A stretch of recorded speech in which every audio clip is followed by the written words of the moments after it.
కూటమి ప్రభుత్వాన్ని క్లుప్తంగా చెప్పాలంటే అబద్ధాలు, మోసం రెండు పిల్లర్లుగా పెట్టి నుంచోబెట్టిన ఒక బిల్డింగ్ లాంటి పార్టీ కూటమి పార్టీ. దీంట్లో వాళ్ళు చెప్పిన మాటకే వాళ్ళు బాధ్యత వహించరు. 2 ఏళ్ళు పూర్తిగా వస్తుంది.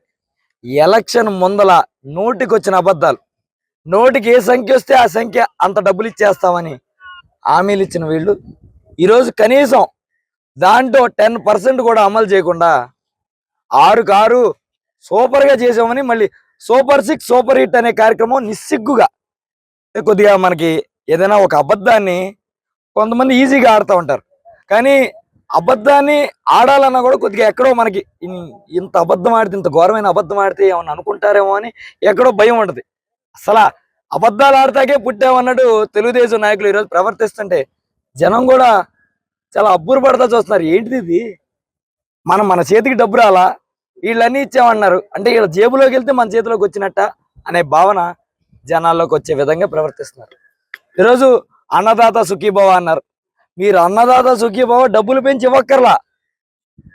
తుఫాన్లో నష్టపోయే రైతులకి ఇంతవరకు మనం డబ్బులు వేసామా? ఈరోజు అది లేదు. ఫీజు రియంబర్స్మెంట్లు బాకీలో ఉన్నాం. గవర్నమెంట్ హాస్పిటల్లో ఆరోగ్యశ్రీలో ఆపరేషన్ చేయించుకునే వాళ్ళకి రాడ్లు కూడా వాళ్ళు కొనుక్కునే పరిస్థితి, మందులు వాళ్ళు కొనుక్కునే పరిస్థితి. ఈరోజు ఏ రకంగా మీరు సూపర్ హిట్ అని చెప్పుకుంటున్నారో నాకు అర్థం కావట్లేదు. ఇక డిఎస్సి, ఈ మధ్య మనకు వినపడుతున్న ఇష్యూ డిఎస్సి మీరు చూస్తున్నారు. డిఎస్సి విషయం చూస్తే ఒక ఉదాహరణ, నిజంగా జరిగిన సంఘటనే చెప్తున్నా. ఒక గవర్నమెంట్ టీచర్ గారు, నాకు తెలిసిన గవర్నమెంట్ టీచర్ గారు, ఒక పిల్లోడు ఎప్పుడు రెగ్యులర్గా వచ్చేవాడంట, బాగా చదివేవాడంట. ఆడు ఈ మధ్య రావడం మానేసాయంట. ఏంటి ఎందుకు రావట్లేదని ఆవిడ ఇంటికి వెళ్ళిందంట.